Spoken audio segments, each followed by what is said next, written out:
In this video, we are going to consider Gary Yukl's framework, where he forwarded a number of ideas about how an individual can build expert power in an organization.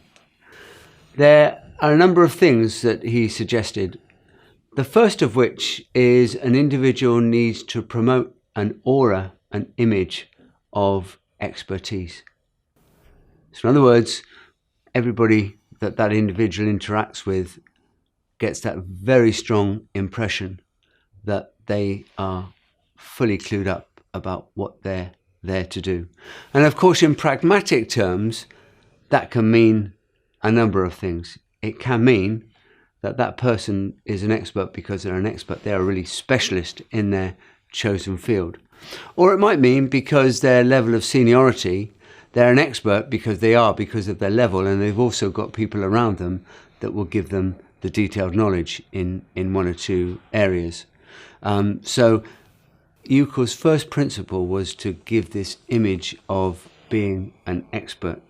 The second is maintaining an aura of credibility. So as a source of power, the importance of maintaining an aura of credibility. Sorts of things you would need to do if you were going to do that would be being a role model. It would be adhering to the cultural norms and expectations in an organization. It would be actively looking to deliver against your key roles and responsibilities. Would be about interacting with key stakeholders in the expected way. So maintaining this aura of credibility so that everybody respects you. We all know that years and years and years of building up an aura of credibility can be destroyed by one slip. And it takes a long, long time, if it can indeed be repaired. So they're the first two. And the third is being able to make those big decisions at a time of crisis. Sometimes we can be placed in positions in an organization where you really don't have that much time to think. You really do have to make a big call, if not there and then fairly soon after. And the higher your level of seniority, the more people that will be looking at you to see how you handle that situation, how you make that big call. Really good example of that at the moment is if we look at Tesco in the UK. Tesco, whilst it still has the biggest shopping retail proportion of that market in the UK and by a distance over its competitors, has had relatively troubled times, and it's gone through a number of key leadership changes until recently. Dave Lewis joined Tesco from Unilever, and there were a number of very, very big decisions that needed to be made.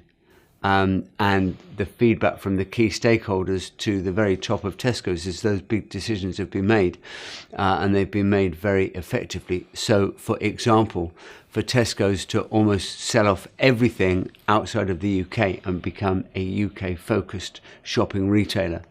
For example, for Tesco's to sell off all its land banks that had accumulated over a number of years with a view of building more outlets for its customers. For example, the decision that's been taken to actually close some of its big shops that were open 24 hours a day. The reason being there weren't enough people using them, so it didn't become cost effective. And another big call as well is to strip out layers of management in all the big outlets. There's been some huge cost-cutting decisions that have been taken by Dave Lewis. So that's one example. I'm sure you'll be able to think of others as well. Gary Yukl put forward also the importance of power through keeping people informed. So the ability to be able to communicate consistently on a timely basis, clearly, as and when that right moment is to do so. So keep people up to date.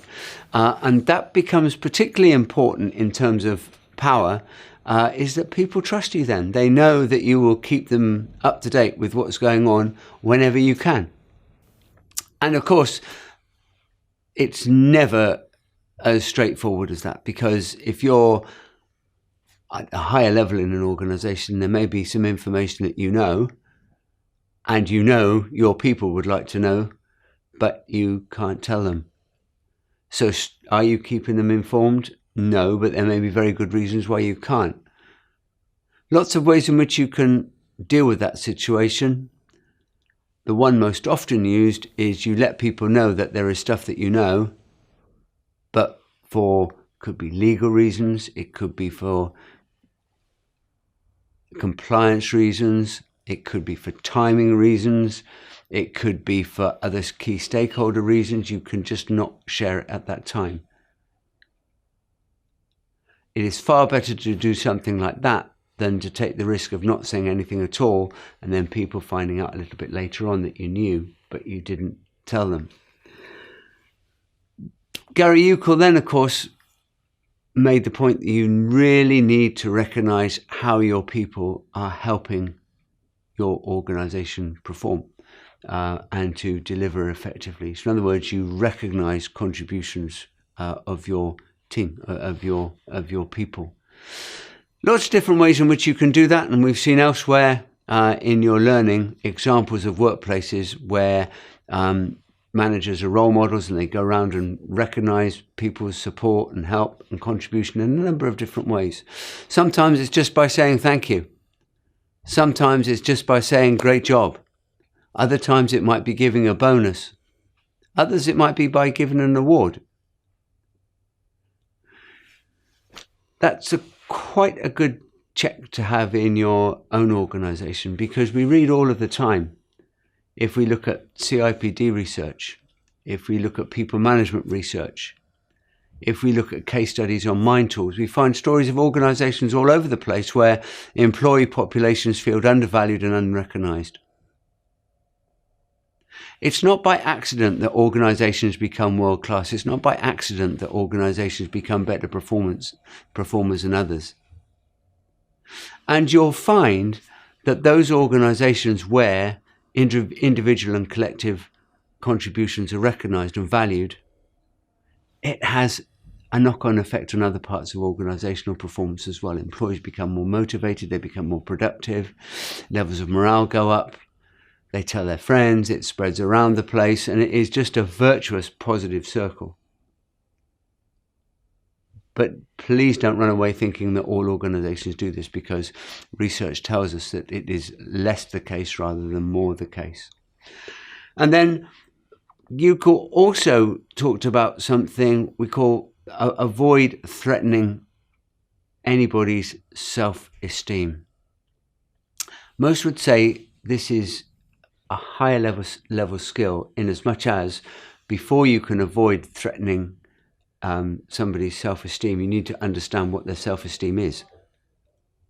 So you need to understand why your employees might behave in a particular way when reacting to a particular situation. And you need to respect the way that they react in a particular situation. And one of the ways in which you do that, of course, is by demonstrating the key attributes of emotional intelligence, which is about recognizing and understanding other people's attitudes and behaviors and responding appropriately to that. So Gary Yukl forwarded a series of 6 areas which needed to be of primary importance when thinking about sources of power and the things that you need to do to facilitate that source of power. So what you can do is go through each of those one by one. And if you're in a position of power in your organization, think how well you demonstrate them yourselves. Think about what you could do a little bit more of, maybe in terms of recognizing other people's contribution, maybe in looking to become more aware of other people's self-esteem, maybe in terms of when you've got to make that big decision. Think about how each of these 6 aspects apply to you. Or look at your line management. or senior management, and see how well they demonstrate each aspect of Yukl's framework.